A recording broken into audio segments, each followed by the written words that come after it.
Hello, everyone. My name is Madeline Sams, and I'm going to start off our group's theoretical stance presentation. So, there is a decades long conversation that has been going on that is commonly referred to as the reading wars. And the reading wars essentially is practitioners, teachers, educators arguing over, discussing what do teachers really need to teach in order for students to reach true reading comprehension. So, thankfully, our group has researched both sides of the coin, and we feel that we are ready to present what we believe is truly the best way to teach reading.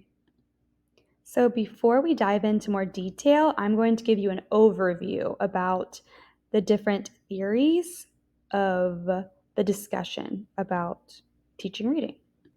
So, there are some people that say that bottom up theories are what you need to start with. So, these bottom up theories are your what we would consider lower level functioning skills with reading. That's your decoding, your letter sound recognition, your blending, the actual literally reading, taking the print off of the page and putting it in your brain. And then you have people that have studied top down theories, which top down theorists would say that text comprehension is heavily influenced by what the reader brings to the page. So, what is the reader's background knowledge? What is the environment that they're in? Are they motivated to actually read and understand what is in front of them? And then you have others that would say, actually, we think it should be balanced. This balanced literacy approach also can be called the interactive models of literacy. And that is what our group thinks. We think that it's not an either or, but rather a both and. In order for readers to truly achieve true comprehension, they need to be able to do both. They need those lower level functioning skills and the higher level functioning skills. And both of those matter. And both of those will determine greatly how the reader gathers meaning from the text that they're reading. My group mates are going to go into a little bit more detail about these theories, but the bottom up theories that we're going to be talking about today are the simple view of reading and Scarborough's reading rope. And then the top down theories we're going to be talking about today are schema theory and whole language theory. And then, like I said, we're going to go into these, give you a breakdown, and we're also going to talk about how we all use all of these in our classroom, how we are always thinking about these top down theories and bottom up theories, and why we believe as teachers that we need to use both in our classroom, and we really really need that balanced approach to help our students read. Hello, everyone. My name is Yadira Boiso. To further explain our belief that a balanced literacy approach in classroom is best suited for meeting the literacy needs of our students, I'm going to explain and talk about two bottom-up theories. The first one is the simple view of reading. In 1972, Philip Goff developed an early cognitive model that demonstrated the development of information processing in a reader's mind. In Goff's model, he described the intricate process of reading as a process of 5 stages. And those 5 stages included the visual perception of the letters, letter recognition, the connecting of sounds to letters, word recognition, and comprehension of the text. This model was later renamed and modified in 1986 and is now known as Goff's and Tunmer's The Simple View of Reading. In Goff and Tunmer's Simple View of Reading model, the theorists demonstrated that for children to become skilled readers with successful reading comprehension, they must first become successful at decoding and language comprehension. Decoding is the process of the translation of letters to sounds. It is the understanding that letters are symbols that have sounds, and when those sounds are put together, they create a word when verbally expressed.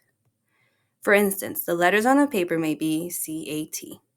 A reader who has mastered decoding understands that each letter has a sound, and once blended, they may read the word cat. Language comprehension is the understanding of oral language. For example, if a student hears the words, "the cat is black," then the student has learned what color the animal is, in this case, The animal is cat, and then the color is black.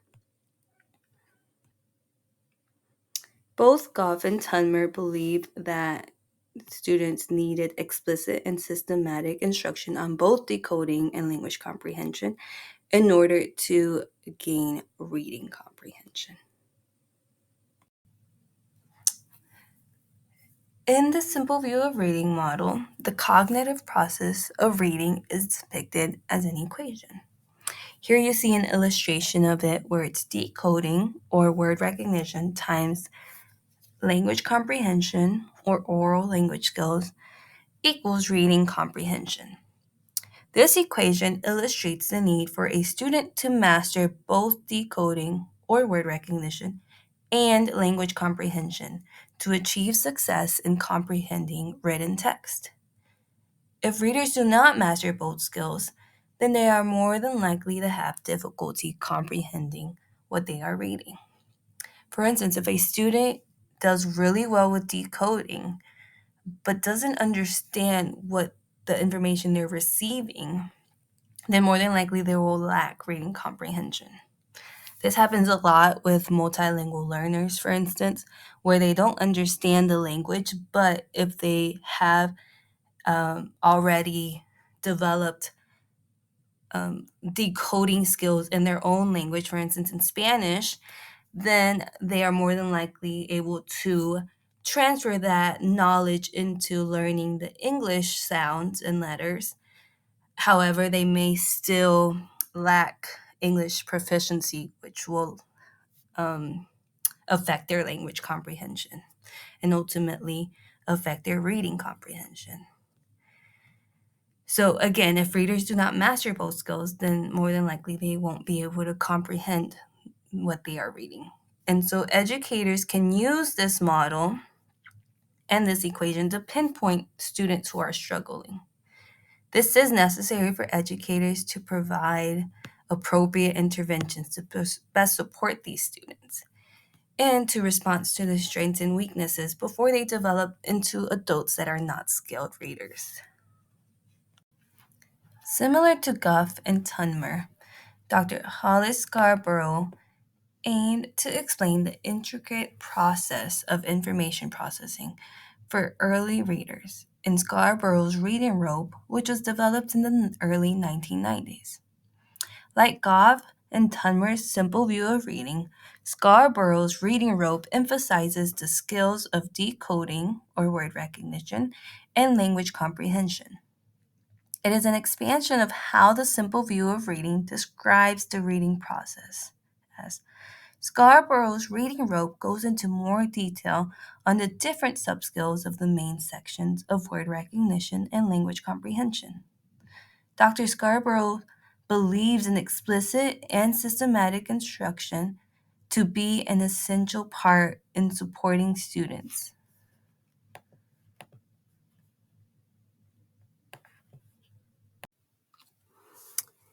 Here you see an illustration of Scarborough's reading rope. As mentioned before, the main components are word recognition and language comprehension. Scarborough believes that there are many subskills of reading that work together in a tightly integrated way to produce skilled reading. Hence the image of two ropes intertwining.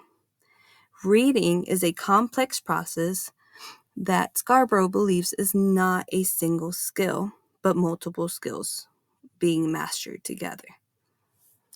The lower section of word recognition includes the subskills of phonological awareness, decoding and spelling, and sight word recognition. These are the skills that an educator may work on with a beginner. Once these skills have been mastered by a learner, the educator may then help work on the second section. But again, these are intertwined so they can be instructed on subskills from both strands. The upper section of language comprehension includes the subskills background knowledge, vocabulary knowledge, language structures, verbal reasoning, and literacy knowledge. To support a student with this strand, the educator will build background knowledge by incorporating multiple opportunities, such as text, videos, and so on. Skilled reading is an outcome of proficiency in both sections and their interrelated subskills. If one section is weak, then the reader may experience difficulties with becoming a skilled reader. Both the simple view of reading and Scarborough's reading rope are theories that illustrate the importance of readers' mastery in the lower strands of reading to successfully comprehend text that they read. They focus on early cognitive development with an emphasis on word recognition and language comprehension to later gain reading comprehension. Hi, I'm Jennifer Tostano, and today I'm going to be presenting to you two top down theories that our group believes is part of our A Great Balanced Literacy approach. The first is schema theory. This word and this theory was first created by Bartlett in 1982. He believed that knowledge is organized into schemata or structures of knowledge. He also presented us with three schema processes: accretion, tuning, and reconstruction, that we'll get into a little bit more on the next slide. In 1984, Anderson and Pearson expanded this theory. They went on to say that schema can be built for content, as Bartlett said, but also reading strategies and different genres. Finally, they came to the conclusion that a different level of schema creates a different level of comprehension in text. So if you're reading a text about something that you are familiar with, you're going to have a deeper level of comprehension than if you're reading about a text that you have no concept about. On this portion of the schema theory, we're going to look at two charts that I've created that gives you a little more in-depth information about schema. The first chart covers the three processes of schema that we touched on in the first slide. The first is accretion. And accretion is when you add more information, or as the visual shows, more pieces to your schema without the need to alter or change it. Tuning is the second process, and that's just when based on your new information, you just need to alter or update your existing schema a little bit. You're just kind of fine tuning it. You're not really needing to make too big changes, but just a little bit of fine tuning. The last and probably most invasive type of schema process is reconstruction. It's when you require new information that just forces you to knock down your old schema and build a completely new schema, new organization for your knowledge. Maybe you had a misconception about something and now you've just seen it in a whole new light. The second chart focuses on the different things that you have a schema about. So the first is content, which is just that topic, idea, concept, like an activity or an animal that you might have a knowledge base about. The second category of schema is that you can have is for like a reading process or a strategy. For example, like you may have a schema to know how to use context clues to determine how to read a word that you see that you're unfamiliar with, or maybe what the word means. The final type of schema you can have is for a specific genre of text, like maybe a poem or an informational writing that you have a structure of knowledge about. The second top-down theory that we're going to look at as part of our balanced approach to literacy is the whole language theory. The whole language theory was actually originally part of the psycholinguistic theory that Goodman created in 1967. Smith applied this theory specifically to reading instruction in 1971, and this is what grew into the whole language theory. The whole language theory is a child-centered approach to reading. There's three main components of the whole language theory. The first thing you're looking for is a language-rich classroom. In this classroom, you're going to see everything is labeled. You're going to see a variety of books are available to children that matches their interests, related to the theme of study, or maybe if there's a current event, holiday coming up, or something going on in the school, there'll be books about that. And if you have centers in your classroom, each center will have a section that where reading and writing is incorporated. So if you're in the block center, there may be books about construction, ways to write things down. If you're in the math center, there's books about reading, there's whiteboards, markers, things like that. And another component of this is high quality children's literature. They want to be available to the children, to be read to the children. The children will read that instead of something more like leveled readers. Now, you also want them to have authentic and meaningful literacy experiences where we're incorporating listening, speaking, reading, and writing as they all support each other. One great way to incorporate whole language in your classroom is with those cross-cultural thematic units, particularly if they involve science and social studies as well. For example, you could have a unit on butterflies and math. Maybe you're talking about symmetry. Students are reading and writing about butterflies, and in science, they're learning about the life cycle. So that just kind of is a way to get everything in at that whole language level. Hello, I'm Mandy Shealy, and I'm going to talk about the different technology programs my group uses in our classrooms. We have divided it up into 4 bottom-up programs and 3 top-down. So the first we're going to start with are the bottom-up programs, and we're going to start with iStation. iStation is a program that assesses students monthly and then teaches the students according to the needs found throughout the assessment. For example, if the assessment shows that the student needs help with decoding throughout the month, the student will be taught decoding skills. This program meets the students where they are and provides them with opportunities to better understand given concepts. The next program is called Reading Eggs. This is a Learn to Read program that focuses on 5 parts for reading success. Those are phonemic awareness, phonics, vocabulary, reading comprehension, and fluency. This program supports students at their individual level and places students where they need extra practice. Some students may start on a lower level while other students work at a higher level.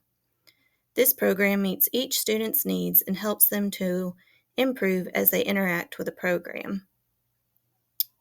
The next program is called Starfall. This focuses on phonemic awareness, systematic sequential phonics, sight words, and interactivity. This helps children of all ages and emergent readers, as well as ELL students and students with learning disabilities. The final bottom-up program is Teach Your Monster. This program starts at level 1, working on basic phonics skills, letter sounds, blend and segmenting CBC words. Level 2 works on digraphs and vowels, while level 3 is for more fluent readers, and it works on alternate spelling and pronunciation sounds. Now we're going to look at top-down programs. The first one is called EPIC. This program has a comprehension check at the end of each lesson and provides books that can be read to students that they get to choose based on their interests.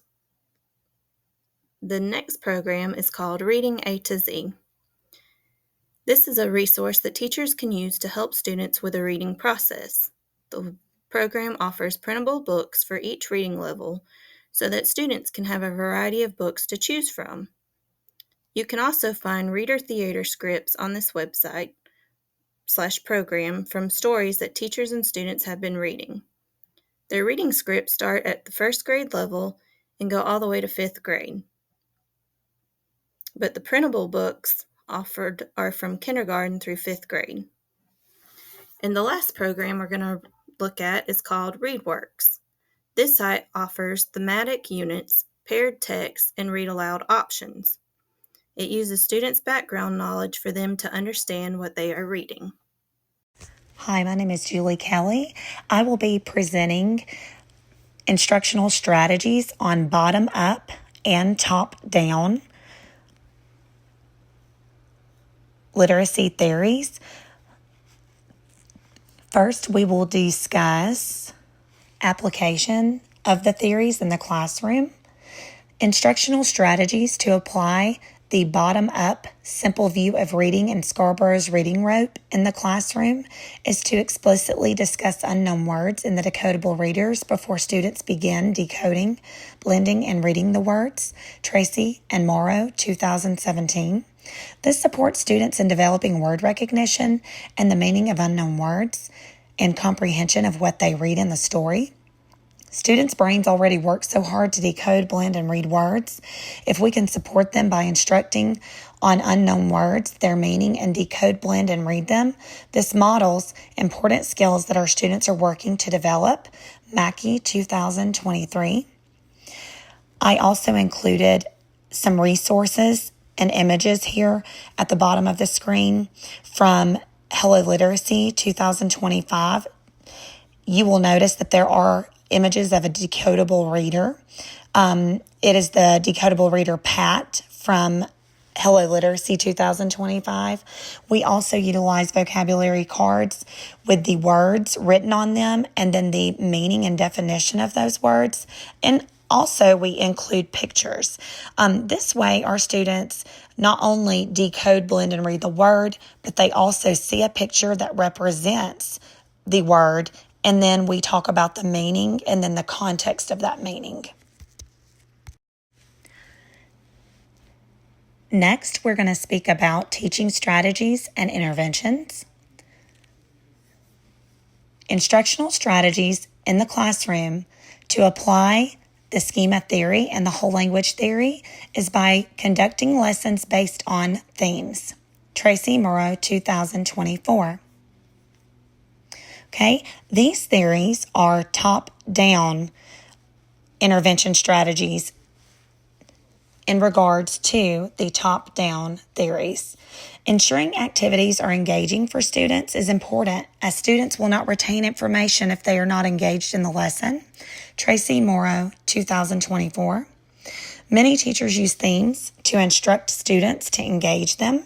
For example, a teacher may use a theme of 5 senses, and during this theme, they could have students taste apples. They can use their sense of taste to discuss how the apples tasted, and use their sight to discuss the size and color of the apples. Anytime educators use real-life examples or allow students to use their senses to learn, they are engaged in the learning process. And I also included images from a lesson where in my classroom last year, we went through our apple theme and we discuss how apples are grown, and we talk about the attributes of an apple, and then we also go on a field trip and visit a farm, and we get pumpkins and all the things. But this is a theme every year, and we discuss this and go through baking an apple cake and making some kind of STEM activity to relate apples and the theme to real life activities. And students usually try 3 different flavors, and we compare and contrast those flavors, how they taste, the size, the color of the apples. Differentiation for learners with diverse needs. Educators use small group reading instruction as a form of differentiated instruction where lessons are adopted based on students' reading learning level. Tracy and Morrow, 2024. For example, a higher level reading group is working on a long vowel skill in a decodable reader, and the lower level reading group is working on short vowel CVC words. They are not reading the same decodable reader because they are working on different phonics skills. This is an example of differentiated instruction.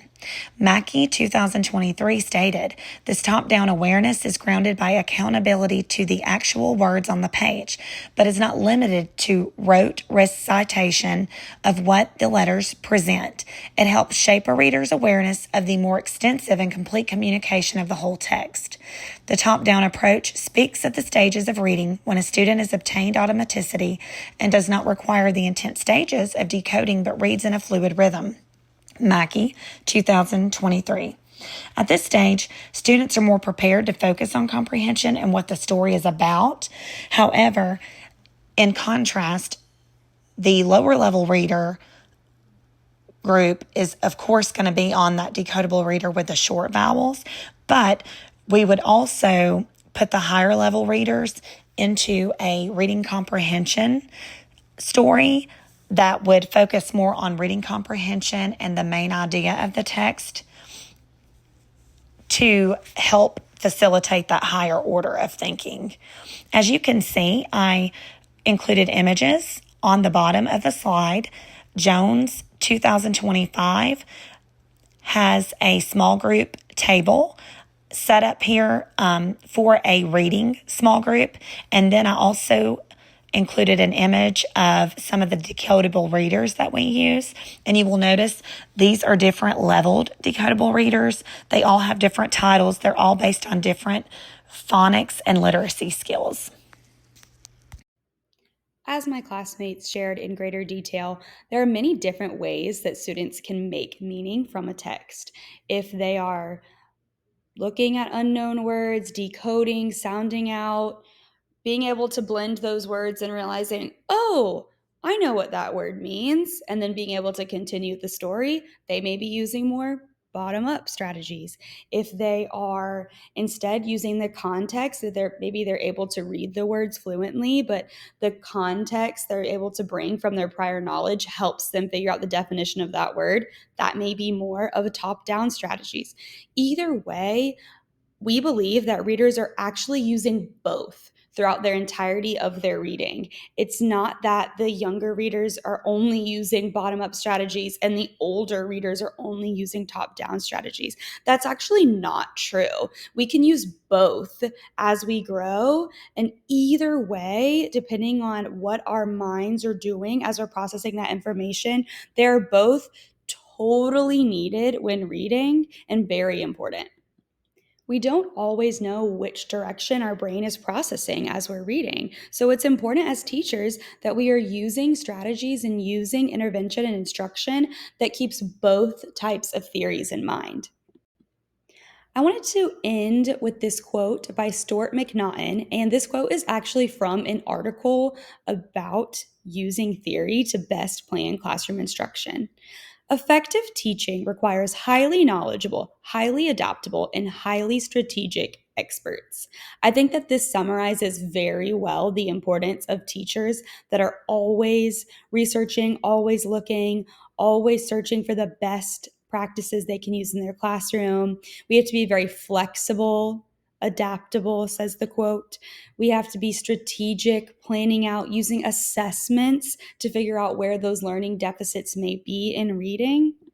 And we have to be committed to seeing every student as an individual learner. Thankfully, there's a lot of information out there, and these conversations are still going. There's still research being done about the best way to teach our students reading instruction. And I know that I feel a lot more prepared. We've all talked about how things that we've learned in this course has really opened our eyes, and it really helped expand our repertoire of things that we can use in the classroom. And we all feel a lot more ready and a lot more excited to start the school year with all of our new information that we've learned. So thank you for watching. We all know that we will be using a balanced literacy approach when planning our classroom environment, classroom instruction, intervention, assessments, and the whole of the school year. So thank you so much for watching, and we hope that you will also be using a balanced literacy approach in your classroom next year as well. Thank you.